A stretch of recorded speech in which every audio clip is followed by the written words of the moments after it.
찬송가 2장을 함께 찬양하겠습니다.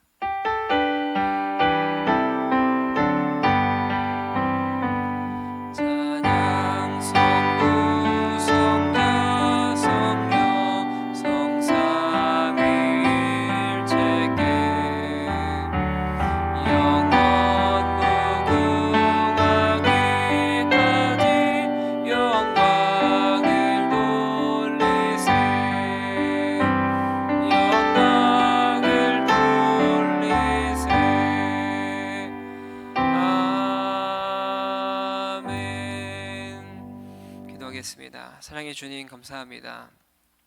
오늘도 함께 주님의 전 앞에 나와 하나님을 찬양하고 하나님을 예배할 수 있도록 인도해 주신 주님 감사드립니다. 주님, 오늘 우리가 주님 앞에 드려지는 예배가 오직 신령과 진정으로 주님께 예배드리는 시간 되게 하여 주시고, 우리의 생각과 우리의 마음을 온전히 주님께만 올려드리며 나아가는 귀한 시간 되기 원합니다. 하나님, 오늘 말씀을 통하여 주님, 우리가 이 세상 가운데 어떻게 살아가야 될지 알아가는 귀한 시간 될 수 있도록 은혜에 더하여 주옵소서. 그렇게 일하실 주님을 기대하오며 사랑이 많으신 예수님 이름으로 기도합니다. 아멘. 오늘 함께 보실 하나님의 말씀은 야고보서 3장 1절부터 12절까지의 말씀입니다. 야고보서 3장 1절부터 12절까지의 말씀입니다.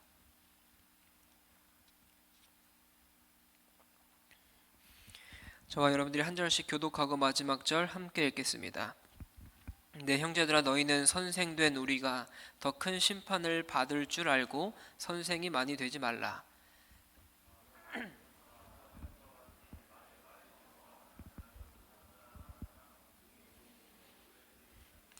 우리가 말들의 입에 재갈 물리는 것은 우리에게 순종하게 하려고 그 몸을 제어하는 것이니라.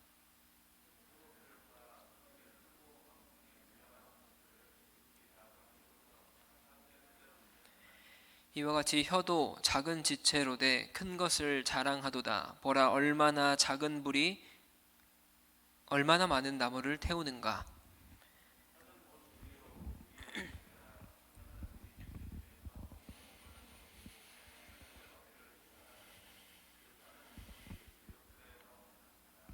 여러 종류의 짐승과 새와 벌레와 바다의 생물은 다 사람이 길들일 수 있고 길들여 왔거니와,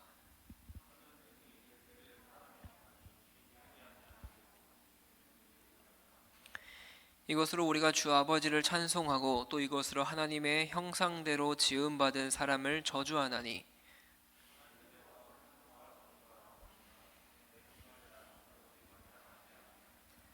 샘이 한 구멍으로 어찌 단물과 쓴물을 내겠느냐. 내 형제들아, 어찌 무화과 나무가 감람 열매를, 포도나무가 무화과를 맺겠느냐. 이와 같이 짠물이 단물을 내지 못하느니라. 아멘. 내 입술의 말과라는 제목을 함께 하나님 말씀 나누겠습니다. 우리가 살아가면서 항상 말을 많이 사용합니다. 갓난아기일 때는 울음으로 그걸 표현하고요. 그 다음에 이제 옹알이로 시작을 해서 단어를 구사하고 문장을 구사하면서 점점 말을 배워가기 시작하죠. 우리는 좋은 말을 하기도 하고 반대로 감정을 아무렇게나 표현하기도 합니다. 말은 우리의 삶을 살아가는 데 가장 중요한 요소 중에 하나예요. 그런데 우리는 이 말을 얼마나 중요한지 생각하면서 살아가진 않는 것 같아요. 우리의 언어에는 힘이 있어요. 더군다나 그리스도인들의 말에는 거룩한 힘이 있습니다. 하나님께서는 말씀으로 이 세상을 창조하셨어요. 또한 언어로 우리와 소통하시며 언어로 우리에게 복음을 알게 하시며 그것을 전하도록 우리에게 사명을 주셨죠. 그런데 우리가 살아가고 있는 이 세상에 언어가 얼마나 많이 망가졌나요? 우리는 말로 상처를 주기도 하고 말로 상처를 받기도 합니다. 이렇게 저렇게 함부로 말하기도 해요. 우리가 인터넷 기사를 보면 맨 밑으로 가면 댓글창이 있죠. 온통 조롱하는 언어, 험담하는 언어, 욕하는 언어가 난무합니다. 연예인들이 왜 그 댓글을 보고 상처를 받는지 알 수 있을 만큼의 험한 말들이 적혀져 있죠. 그런데 그 말이 인터넷 상에만 있는 것이 아니라 우리 가정에도 있을 수 있고 우리 사회에도 있을 수 있고 우리 공동체에도 있을 수 있다는 것이 참으로 안타까운 현실입니다. 그런데 이런 일들이 야고보가 섬기고 있었던 그 초대 교회도 또한 그랬던 것 같아요. 야고보는 그의 저서에서 어느 구절보다 이 부분에서 아주 단호하고 힘 있는 표현으로 말에 대해서, 언어에 대해서 가르치고 있습니다. 진리의 말씀으로 나은 바 되고 그의 심령에 하나님의 말씀이 심긴 그 사람이 행함에는 당연히 하나님의 말과 하나님의 특징이 나타나게 되겠죠. 왜요? 그 가운데는 말씀이 심겨져 있기 때문에, 하나님이 심겨져 있기 때문이겠죠. 존재와 현상이 따로따로일 수는 없는 거예요. 이런 통합을 방해하고 끝없이 분열을 조장하는 또 하나의 파괴적인 수단으로 오늘 소개되고 있는 것이 흥미롭게도 말이라는 그걸 말이라고 지적을 하고 있습니다. 우리가 오늘 본문을 통해서 우리는 말과 혀를 어떻게 다스려야 되는지를 함께 살펴보기 원해요. 야고보는 믿음의 온전한 사람에 대해서 많이 이야기했어요. 믿음의 온전한 사람이 어떤 사람이에요? 믿음의 온전한 사람은 여러분들이 뭐라고 생각을 하시나요? 여러분들은 어떻게 믿음의 온전한 사람이 어떤 사람인지라고 생각을 하시나요? 우리는 흔히 예수님을 믿어서 복을 받고 하는 일이 잘 되고 좋은 학교 가고 좋은 직장 가고 또 교회에서 신앙생활 열심히 하고 그런 사람들이 온전한 사람이라고 생각할 수 있을 것 같아요. 또 어떤 사람은 온전한 사람이라고 하면 하나님께서 주신 사명과 소명을 잘 이룬 사람이라고 대답할 수 있겠죠. 그런데 야고보가 정의하는 온전한 사람의 특징이 좀 독특합니다. 오늘 본문 1절과 2절의 말씀으로 한번 같이 읽어볼까요? 3장 1절부터 2절 말씀 함께 읽겠습니다. 내 형제들아, 너희는 선생된 우리가 더 큰 심판을 받을 줄 알고 선생이 많이 되지 말라. 우리가 다 실수가 많으니 만일 말에 실수가 없는 자라면 곧 온전한 사람이라. 능히 온 몸도 굴레 씌우리라.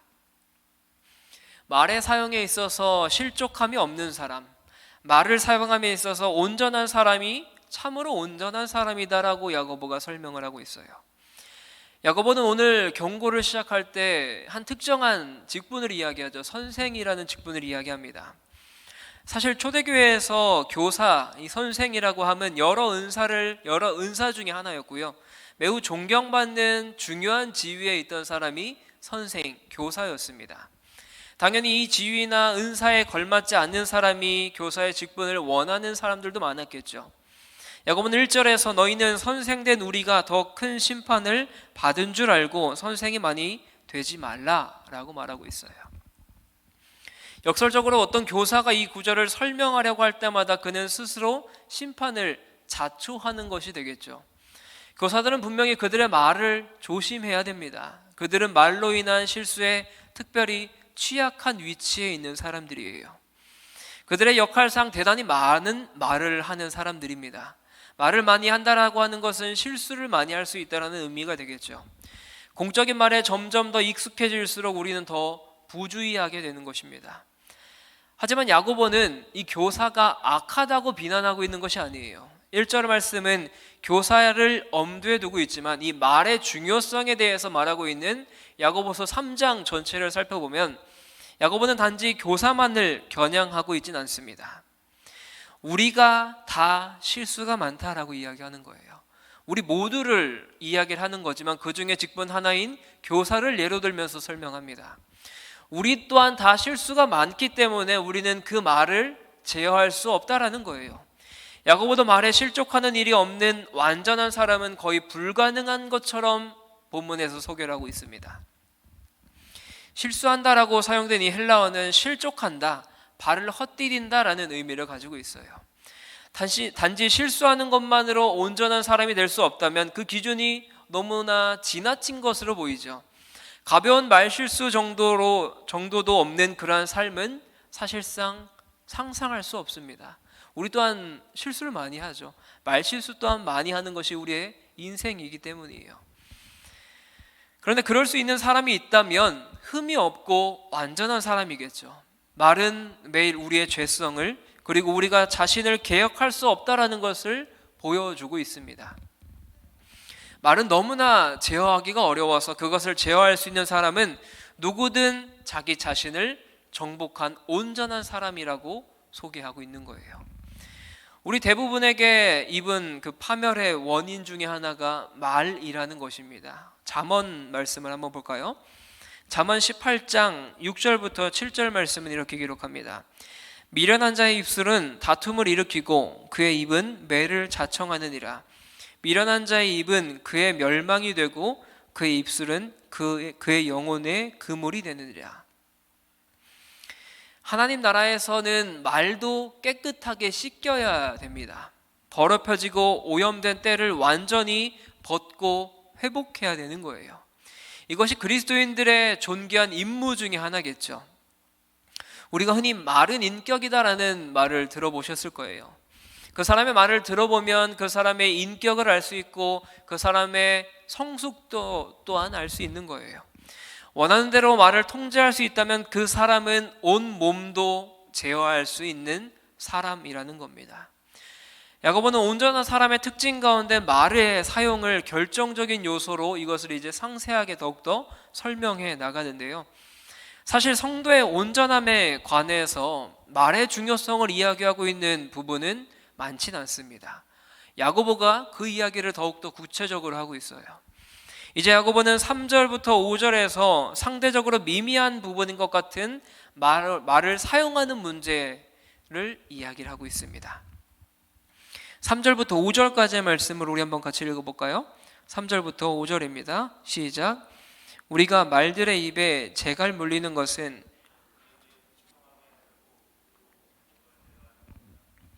또 배를 보라. 그렇게 크고 광풍에 밀려가는 것들을 이와 같이 혀도 작은 지체로 돼 큰 것을 자랑하도다. 보라 얼마나 작은 불이 많은 나무를 태우는가. 야고보는 총 3가지로 예를 들어서 설명합니다. 첫 번째는 말에 대해서 타는 말을 이야기하고요. 두 번째는 배, 세 번째는 불에 대해서 이야기합니다. 야고보는 먼저 말의 입에 물린 재갈을 설명하죠. 그것은 비록 작지만 그것 하나로 말을 이리로 끌고 가고 저리로 끌고 갈 수 있다라는 그 결정적인 요소가 재갈이라는 거예요. 말은 내뱉으면 그뿐인 것이 아닙니다. 말을 한 것은 자기 자신이 말을 한 것이지만 일단 그 말을 내뱉으면 이제는 그 말은 그 사람의 목을 조를 수도 있고요. 그 사람을 유하게 만들 수도 있고 그 사람을 기분 좋게 만들 수도 있는 거예요. 우리가 살고 있는 이 시대는 말들이 퍼지는 속도가 엄청납니다. 걷잡을 수 없는 분노나 격분한 마음으로 내지른 한마디 때문에 급격하게 써버린 한 문장의 글 때문에 어떤 사람의 인생이 파국으로 치닫는 속도가 참으로 빨라요. 그만큼 말의 속도가, 말의 위력이 엄청나다라는 거죠. 또한 4절에서 이야기하는 것은 배에 대해서 이야기합니다. 배에 달린 키의 경우 또한 흥미로운 예 중에 하나예요. 바다에 아주 거친 바람이 일었다라는 것은 자신도 주체할 수 없는 어떤 외적인 환경의 변화라는 거예요. 그런 상황들은 일어나기 마련입니다. 우리가 바다를 자주 가보면, 자주 가진 않겠지만 가보면 그 파도가 우리가 예측할 수 없는 거잖아요. 배를 타고 갔을 때 파도가 크게 일 수도 있고 작게 일 수도 있는데 그 상황 가운데 우리가 어떻게 중심을 잡을 수 있냐라는 거예요. 여기서 이야기하는 것은 키에 대해서 이야기합니다. 배 끝에 달려있는 키로서 우리가 방향을 잡을 수 있다는 거예요. 다만 사공의 마음먹은 대로, 사공의 뜻대로 강조되고 있습니다. 그 키를 움직이는 사람이 사공이죠. 그 사공이 그 키를 어디로 움직이느냐에 따라 그 배의 이동 경로가 달라질 수 있다는 겁니다. 말은 결국 그 사람의 뜻을 반영하는 거예요. 그래서 이렇게 말해서 저런 방향으로 갈 수 있고 저렇게 대답해서 전혀 다른 방향으로도 갈 수 있습니다. 구약시대 이스라엘 백성들이 난생 처음으로 애굽 땅을 벗어나서 광야 가운데 헤매는 사건이 있죠. 그러다가 이제 젖과 꿀이 흐르는 가나안 땅을 발견하게 됩니다. 그 땅에 정탐꾼을 보내요. 근데 그 정탐꾼들이 돌아와서 하는 말이 너무나 유명하죠. 한쪽은 불신앙 때문에 두려움에 휩싸인 말을 했고요. 다른 한쪽은 믿음의 눈을 들어서 믿음으로 보았던 말을 합니다. 그리고 그 결과는 백성 전체의 향방을 좌우하게 돼요. 상황은 똑같아도, 우리에게 주어진 상황이 똑같아도 우리가 어떤 말을 내뱉느냐에 따라서 그 결과가 천지 차이가 될 수 있다는 거예요. 나에게 주어진 그 환경에서 내가 어떻게 말을 하느냐, 그것이 여러분들의 인생의 길을 좌우한다라는 겁니다. 마지막에 비유는 불과 숲에 대해서 이야기합니다. 그런데 이 비유는 두드러지게 좀 부정적으로 이야기가 돼요. 사소하게 내뱉은 말이 삶 전체를 불태워버리는 경우를 말하고 있습니다. 말 한마디 때문에 이웃끼리, 가족끼리 살인을 저지르는 이야기들도 우리가 많이 접하게 돼요. 사람이 분이 가득한 말을 쏟아낸다면 그 말은 날선 칼이 됩니다. 칼이 되어서 그 말을 듣는 사람의 가슴팍에 꼽히게 되는 거예요.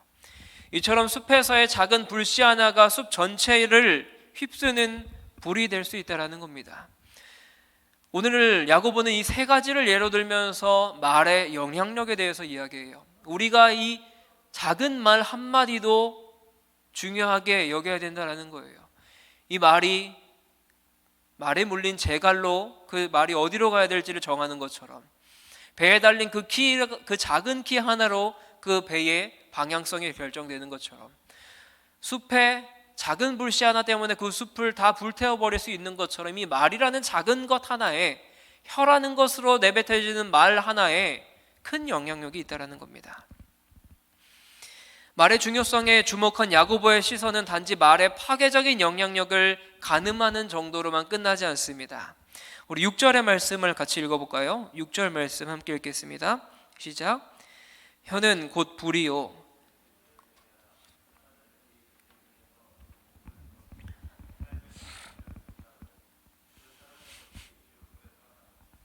아멘. 야고보는 이미 5절에서 악은 아주 작은 불씨 하나도 숲 전체를 태워버릴 수 있다고 말했죠. 여기서 한 걸음 더 나아가서 이것이 곧 우리가 살아가고 있는 피조된 세상의 본질적인 상태라는 것을 이야기하는 겁니다. 인간에게 주어진 많은 권세들도 인간은 그 혀를 다스리지 못함으로 엄청난 불행에 빠졌다는 거예요. 모든 것의 원인을 혀, 곧 말로 이야기하고 있습니다. 혀는 이 세상의 악의 축이자 집중점이라고 말하고 있어요. 그래서 6절에서 혀는 곧 불이라고 단언합니다. 그리고 덧붙여서 말하죠. 혀는 우리 몸 안에 있어서 우리가 항상 가지고 다니는 불의한 세계라고. 혀 자체가 불의의 세계이고, 이런 혀는 모든 피조 세계 자체를 지옥의 불에 의해서 타오르게 만든다라는 거예요. 혀는 필연적으로 모든 몸의 다른 지체보다 더 악한 것은 아닙니다. 하지만 말에는 거의 모든 형태의 악함이 포함되고 있습니다.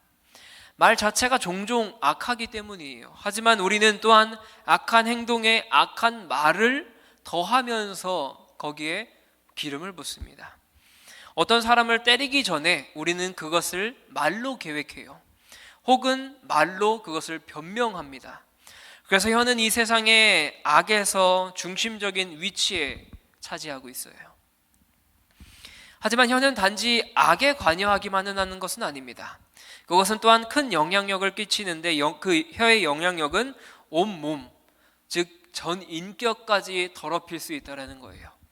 야고보는 6절 하반절에서 혀는 온몸을 더럽히고 삶의 수레바퀴를 불사르나니 라고 기록합니다. 혀는 악을 계획하고 증오에 찬 생각을 말합니다. 우리가 어떤 사람에 대해서 이기적이거나 게으르다고 말하는 것은 그것이 우리의 생각으로부터 나왔기 때문이에요. 하지만 그것을 입 밖으로 내뱉어서 말할 때 그것은 더욱더 우리의 생각을 말로 표현하고 입증하는 거예요. 그래서 혀는 삶의 전 과정 혹은 수레바퀴를 불사르고 있다라고 말할 수 있습니다. 왜 혀가 그렇게 많은 문제를 일으키는지 야고보는 7절부터 8절에서 덧붙여 설명하는데요. 7절부터 8절 이렇게 기록합니다. 여러 종류의 짐승과 새와 벌레와 바다의 생물은 다 사람이 길들일 수 있고 길들여 왔거니와 혀는 등이 길들일 수 있는 사람이 없나니 쉬지 아니하는 악이요 죽이는 독이 가득한 것이라. 야고보는 이 7절을 이야기를 시작하면서 헬라어와 영어 성경에는 왜냐하면이라는 단어가 추가되어 있는데 개역개정에는 생략이 되어 있습니다. 이것은 자기 자신이 이미 이야기했던 것에 대해서 설명하는 것이겠죠. 혀는 쉬지 않고 불안정하고 언제라도 달아날 수 있기 때문입니다. 인류는 모든 종류의 동물을 정복할 수 있었는데 자기 자신을 정복할 수 없었습니다. 인간 중에서는 어느 누구도 혀를 길들일 수 없다라고 말하고 있어요. 사람의 본성은 혀를 통제할 수가 없다라는 거예요. 그런데 혀는 길들여져야만 됩니다. 말은 길들여져야만 돼요. 그렇다면 누가 혀를 길들일 수 있을까요? 누가 이 말을 길들일 수 있을까요? 야고보가 이야기하는 것은 불가능한 것처럼 말하고 있습니다. 그러므로 우리는 더욱더 노력해야 된다는 거예요. 혀는 거룩한 사람의 핵심이기 때문에 우리는 그것을 통제하기 위해 모든 노력을 기울여야 됩니다. 그렇게 하면 우리는 모든 것을 다 통제할 수 있기 때문이에요. 제갈이 큰 말의 방향을 돌리는 것처럼, 키가 큰 배의 방향을 돌리는 것처럼 혀는 사람들의 삶의 방향을 되돌릴 수가 있습니다. 이것은 매우 어렵지만 우리는 혀를 제어할 수 있고 제어해야 된다라고 말하고 있어요. 왜 이렇게까지 야고보는 길게 이야기하면서 우리의 혀를 다스려야 된다라고 말할까요? 이것이 우리의 삶의 키이기 때문이에요. 이것이 우리의 삶의 방향을 어디로 이끌어가는지가 너무나 중요하기 때문에 우리가 이것을 다스려야 된다라고 말합니다. 야고보는 이제 마지막으로 혀에 일관되지 못한 점을 말하고 있어요. 통제를 잃는다는 것은 질서를 잃는 것이겠죠. 그리고 그 질서를 잃었을 때 오는 것이 무엇이겠습니까? 무질서입니다. 혼돈이에요.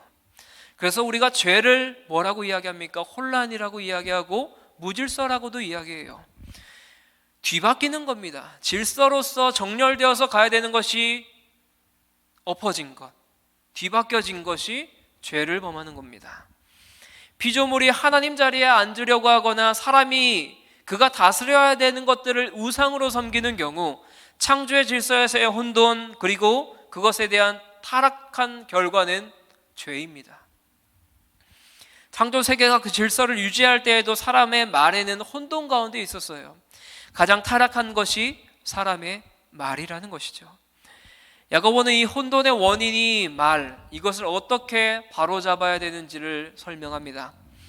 우리 9절부터 12절까지의 말씀을 한번 같이 읽어볼까요? 오늘 보면 9절부터 12절 함께 읽겠습니다. 시작. 이것으로 우리가 주 아버지를 찬송하고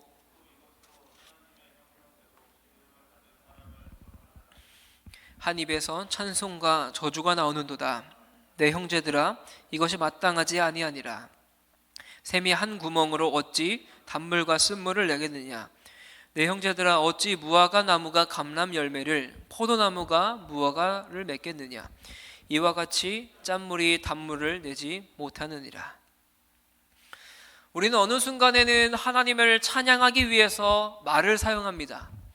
그런데 어느 순간에는 다른 사람을 저주하고 다른 사람을 욕하고 험담하는데 우리의 말을 또한 사용해요. 하나님께서 사람을 하나님의 형상대로 만들었는데도 불구하고 말이죠. 그런 행동은 불합리한 행동입니다.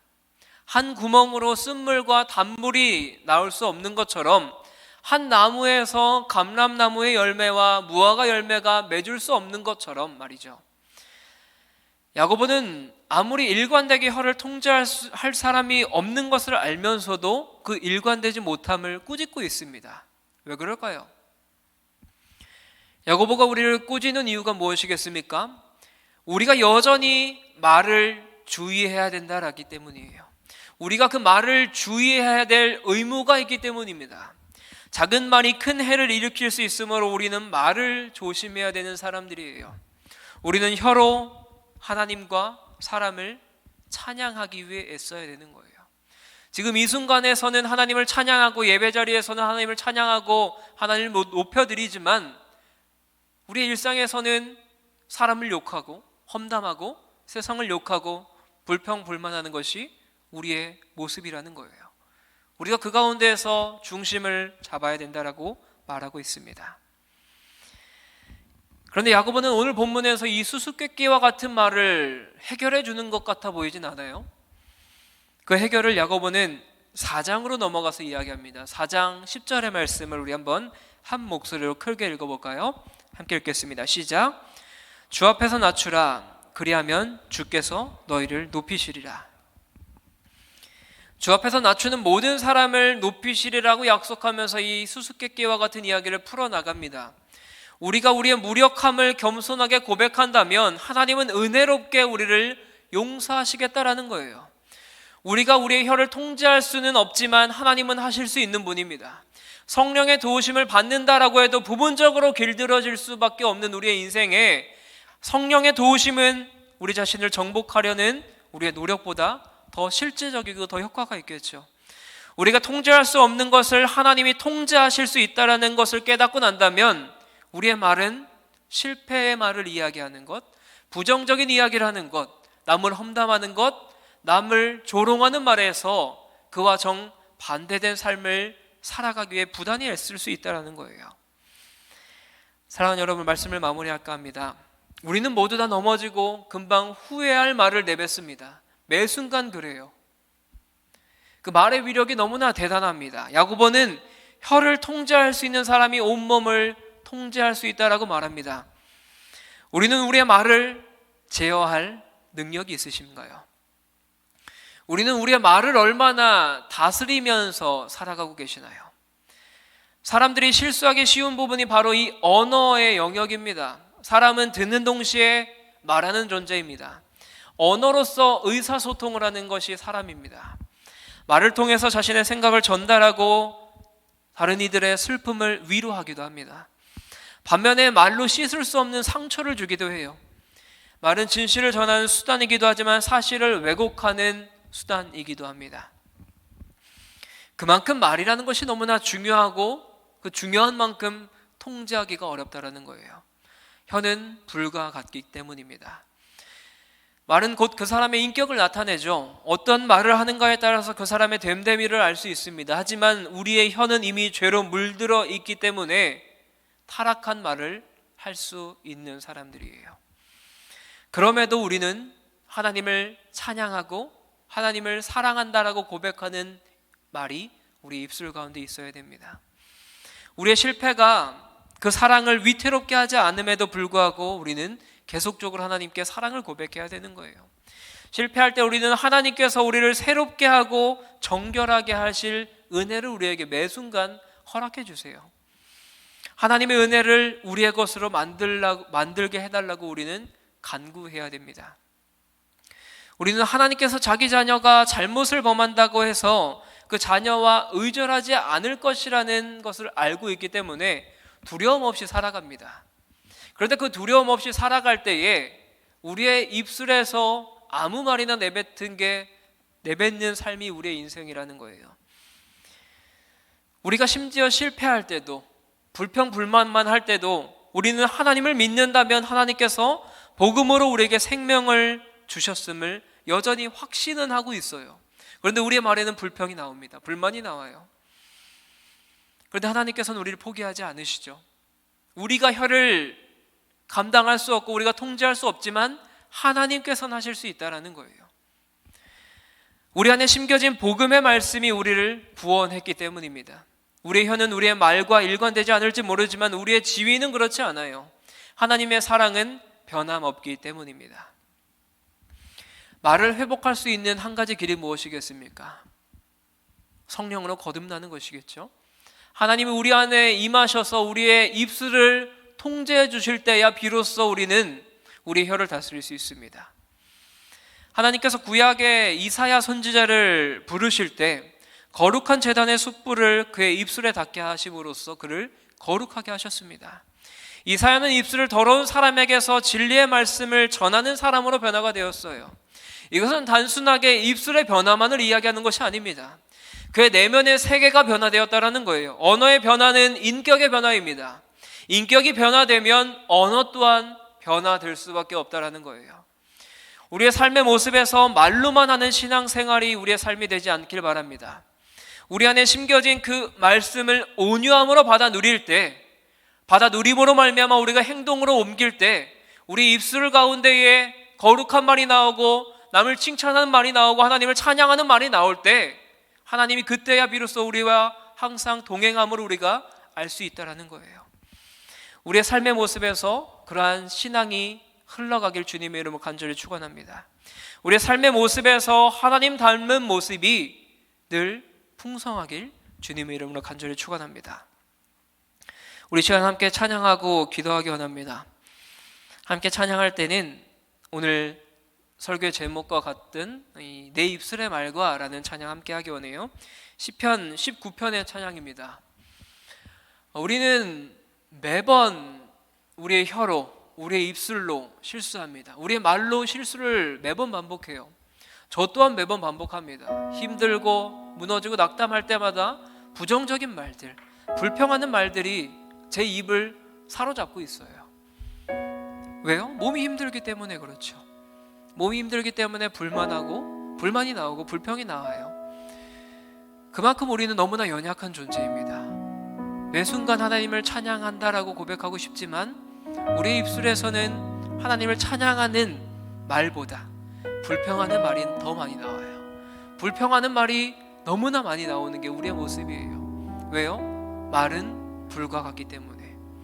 그 작은 불씨 하나 때문에 숲을 전체를 태우는 것처럼 우리의 작은 말 때문에 나와 함께하고 있는 사람이 상처받아요. 그렇기 때문에 우리는 이 말을 통제해야 되는 거예요. 그렇기 때문에 우리는 이 말을 조심스럽게 이야기해야 되는 거예요. 그런데 우리는 너무나 연약해서 매 순간 아무 말이나 내뱉습니다. 매 순간 하나님을 찬양하는 말보다는 불평하는 말을 내뱉습니다. 그래서 야고보가 너무나 강력하게 말하고 있습니다. 우리의 인생에서 가장 악한 것은 혀라고, 말이라고. 그래서 우리는 이것을 통제해야 되는데 우리는 통제하지 못한다고. 그래서 우리에게 필요한 것이 무엇입니까? 하나님의 은혜가 필요한 거예요. 하나님이 우리 안에 내주하셔서 성령께서 우리의 삶을 다스려 주실 때야 비로소 우리는 말을 다스릴 수 있습니다. 우리 시간 함께 찬양하고 기도하기 원하는데요, 이 시편 19편의 이 가사를 함께 묵상하는 마음으로 함께 찬양하기 원해요.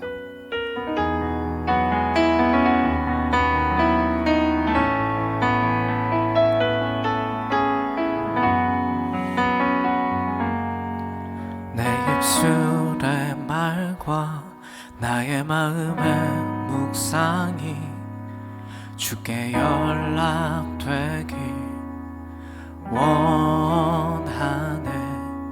내 입술의 말과 나의 마음의 묵상이 주께 연락되길 원하네. 처음부터 한 번 더 찬양할까요? 내 입술의 말과 내 입술의 말과 나의 마음의 묵상이 주께 연락되길 원하네.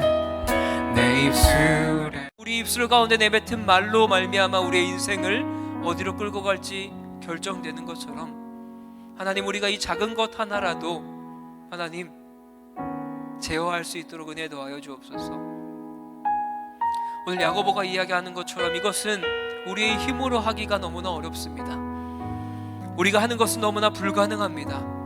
그러게 하나님의 은혜가 필요하고 하나님의 역사하심이 필요합니다. 우리 안에 내주하고 계신 그 성령께서 우리의 삶을 붙들어 주시고 다스려 주시옵소서. 그리하여서 우리의 마음 가운데 생각들 다스려 주시고 그 생각으로 말미암아 나오는 말들을 주님 주관하여 주옵소서.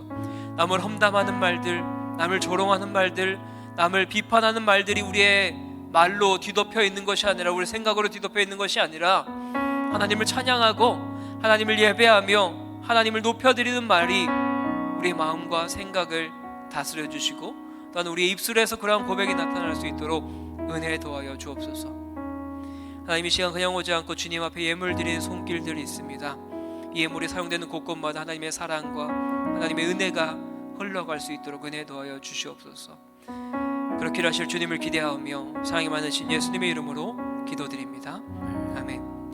이제 우리 주 예수 그리스도의 은혜와 하나님의 사랑과 성령의 교통하심이 하나님께 붙들림 받은 삶을 살아가며 혈의 다스림을, 혈을 제어할 수 있도록 주님께 붙들림 바 된 삶을 살아가기로 다짐한 여기 모인 주님의 귀한 백성들 머리 위에 이제부터 영원토록 함께 있을지어다. 아멘.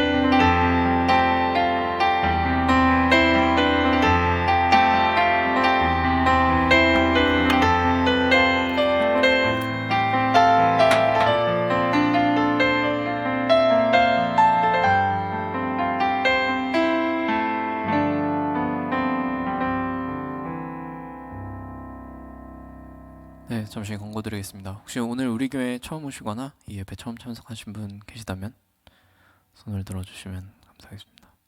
안 계신가요? 네. 아, 네, 저 뒤에 형제 한 분 계시네요. 기도 옆에.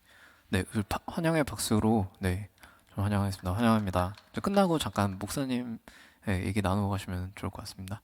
네.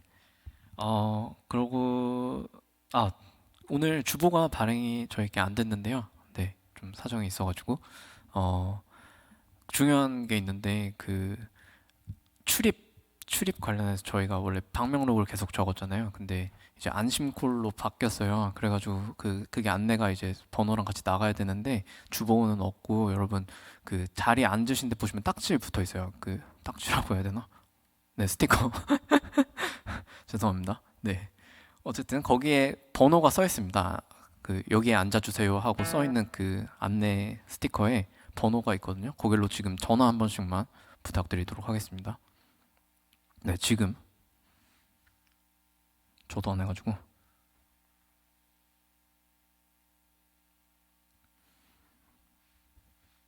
네, 080-312 어쩌고저쩌고 그거를 좀 부탁드리고요. 네, 카톡은 확인하지 마시고 제가 핸드폰 놓으면 다 한 줄 알겠습니다.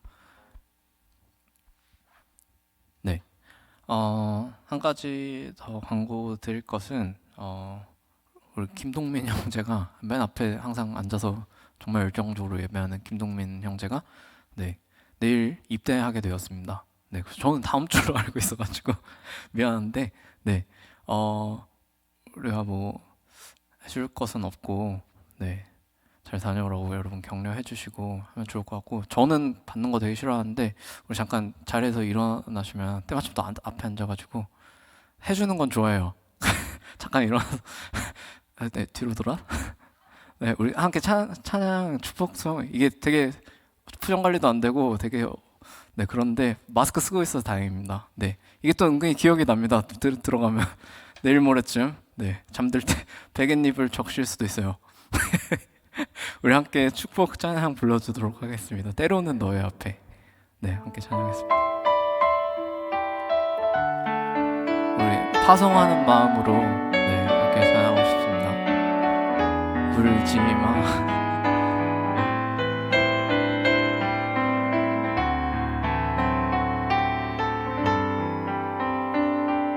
때로는 너의 앞에. 때로는 너의 앞에 어려움과 아픔 있지만 담대하게 주를 바라보는 너의 영혼 너의 영혼 우릴 볼 때 얼마나 아름다운지 너의 영혼 통해 큰 영광 받으실 하나님을 찬양 오 할렐루야. 네, 우리 박수로 네, 잘 다녀오라고 네, 감사합니다. 아주 긴 걸로 불러드렸습니다. 네, 네, 본당 올라와서는 이런 거 잘 안 하려고 하는데 저희가 청년부 행사를 못 모이다 보니까 네, 파송할 수 있는 시간이 없어서 네, 여러분 끝나고도 많이 위로해 주시고 격려해 주시고 네, 힘을 북돋아 주시면 감사하겠습니다. 네, 이상이고 우리 자리에서 일어나서 마지막 찬양으로 예배 마치도록 하겠습니다.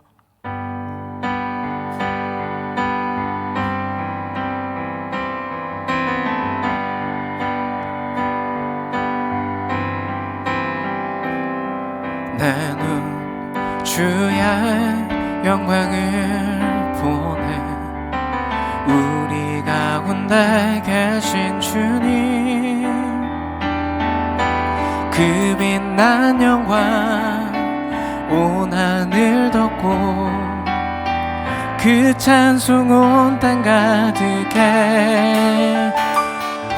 내 눈 주의 영광을 보내 찬송 가운데 서신 주님 주님의 얼굴은 온 세상 향하네 우리를 향해 권능의 팔을 드셨네 주의 영광 이곳에 가득해 우린 선해 주님과 함께 찬양하며 우리는 전진하리 모든 열방 주 볼 때까지 주의 영광 이곳에 가득해 우린 선해 주님과 함께 찬양하며 우리는 전진하리 모든 열방 주 볼 때까지 모든 열방 주 볼 때 우리의 입술을 통해 모든 열방 주 볼 때까지 할렐루야 축복합니다. 또한 승리하세요.